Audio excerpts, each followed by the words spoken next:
Hi, I'm Sharon Kreider, and I'm in the Western CPE studio in beautiful downtown Bozeman, Montana, and we are welcoming Larry Pon.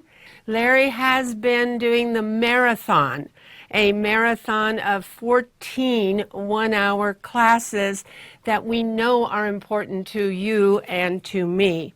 So right now we're just going to talk about those, but Larry, will you introduce yourself to our viewers? Well, hi, I'm Larry Pon.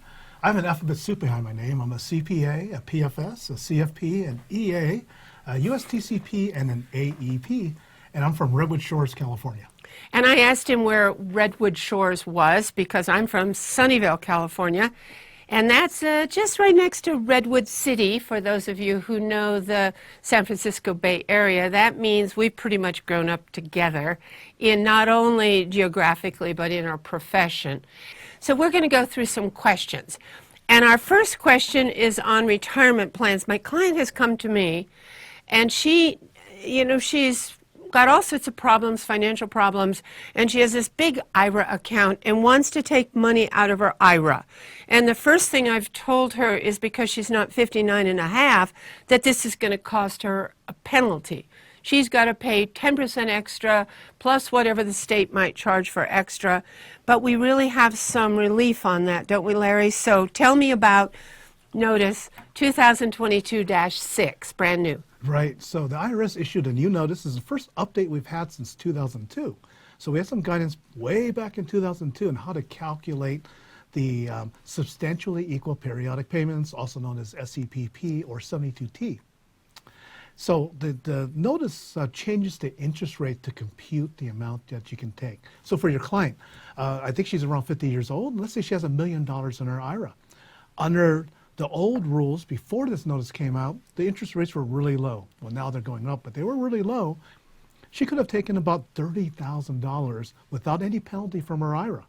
However, with this change with the notice, the interest rate is now the higher of 5% or 120% of the midterm applicable federal rate. So now she can take $60,000 out of her IRA without a penalty. And that means I would have told her the wrong thing if I didn't know about the notice and about the special rules on taking some money out before 59 and a half. Right. So I like it when you tell me something I am not aware of or don't know. And I know some of you are out there going, Sharon, you do too know that. Well, maybe I would look it up, but it's nice to know something new. What's the most surprising guidance we received? We have new regulations that have come out on Secure. Now, Secure was enacted in December of 2019, and there were so many unanswered questions that we finally have regulations that answer more 2 years later. Right. Excuse me, that's almost 2.5 years later, exactly. A long time. So tell me something that surprised you when you looked at those new regulations. Right. One of the unexpected surprises we got from the proposed regulations to the Secure Act is it matters at what the age of the decedent was when you inherit an IRA. And when the Secure Act passed, if you're not an eligible designated beneficiary, like if you're someone just inheriting someone's IRA, you have to distribute it within 10 years. Mm-hmm. And we thought that just meant within 10 years. You didn't have to take anything from years 1 through 9. So one of the changes in the proposed regulations says that if the decedent was taking required minimum distributions, then you as the beneficiary of that IRA account or retirement account would have to take required minimum distributions in years 1 through 9 and then empty the IRA or retirement account by year 10. So that's a significant change. That's a significant change. That means that what we had in our federal tax update manual last year didn't say that. No. Because we hadn't heard it from the IRS. Right. It really looked like the original law would allow me to not take any distribution until the 10th year. And now, so if my person was 70 and a half or 72 when they died, the account owner, when they died, then I'm going to continue on those distributions, and then I have to finish it all out. By year 10. By year 10. And those required distributions are based upon the beneficiary's life expectancy, right. not the decedent's. Right. Oh, the beneficiary's life expectancy. Right. Thank right. you. So there's some dollar amount there. It could be minor. But Yes. it's a new rule. We'll see what the final regulations look like. All right, if there are changes. Now, there's proposed legislation that's come out of the House with a lot of bipartisan support. I mean, I think there were only 20 or 25 that voted against what we're referring to as Secure 2, like in 2.0. Right. So tell me why we should be watching that legislation. Yeah, it's got bipartisan support. It's passed the House 415 to 5, and now it's in the Senate. And we'll see if the Senate makes any changes. But I think there's a good shot of it being passed because every member of the House of Representatives is up for re-election. Yeah. So they want to brag that I have improved your retirement. So I think it has a good chance of passing. But there's a number of provisions in there. And the most notable is the automatic enrollment. Yes. The default is you're enrolled in the retirement plan. You have to opt out. And the catch-up provisions are going to be indexed to inflation. So like that $6,500, so $6,500 for years, or that $1,000 for an IRA, spend $1,000, so that will be indexed for inflation. Oh, so then we have to try to remember all the numbers that go into this when we talk to a Yeah, we have to look at the client. year, right. Well, you know, it brings up another question. It's not really on our list, but because we're working on our federal tax update manual, the question is about the extenders on everything that expired at the end of 21.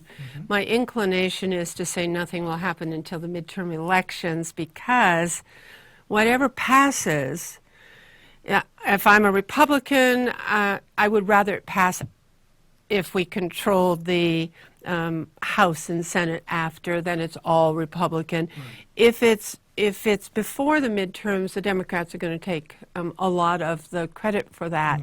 And I'm thinking it's a lot of after the midterms. Do you think Secure 2 is different because everybody wants to claim credit? I think it will. I think it will. And we're going to see a rose garden ceremony with it, and we're going to be really excited to see how it looks. And we might see some Republican and Democrats Of course. Shoulder to shoulder for the Right. first time Right. in a long time. Okay, tell me about a super health savings account. Okay, What does that mean? Well, the Super HSA, the scenario for that is actually me. It would fit into my personal situation. My daughter just graduated from college. So now she's working. She's no longer dependent. So if you have an HSA, you have a HSA qualified medical plan, you have a family HSA, for 2022, that's $7,300. Over 55, that's an extra $1,000 you can put into your HSA, so that's $8,300. Well, you can have your children on your health plan up to age 26. My daughter's not 26 yet, but she's still on my health plan. However, the Super HSA is, she's no longer dependent. She's still on the health plan. She can open an HSA on her own, up to the family limit. So she can put $7,300 to the HSA, not the single amount, the $3,650. So that's why it's called a Super HSA. So you and your spouse could put in $8,300, and your daughter, who's no longer dependent, can put in another $7,300. Exactly. Larry, will you have to finance that? Most likely. Most likely. I don't know about him, but that's always, if I wanted the kids to have something like that, I often got caught with the financing of it. I'll have another story for you sometime about that. Tell me why I want to file for portability on my, for the portability of the decedent on behalf, I think, of my surviving spouse. Right. So portability, the term portability refers to the deceased spouse's unused exemption.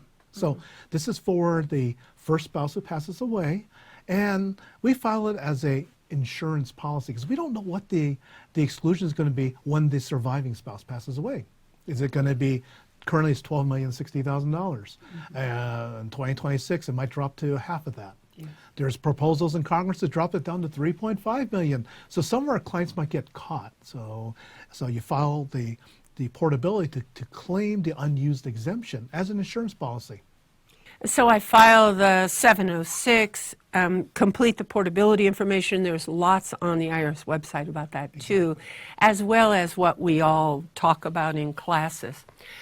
All right, well, I think one more question, because I know that you did a 1-hour webcast on data security. So tell me, is my password I have a really good password now. I have password 1234 and an exclamation mark. What do you think about that, Larry? I hate password. There's a list of most common passwords. I think that's on the list of most common passwords. But the reason tax professionals need to be aware about data security is because when you renewed your PTIN, there's that question that you're aware of data security for tax professionals, and you've reviewed the IRS publications on that, and you're checking yes to renew your PTIN. Yes. Well, have you? Right? So I think it's important to be aware of all the common sense things we need to do, and they're not that complicated.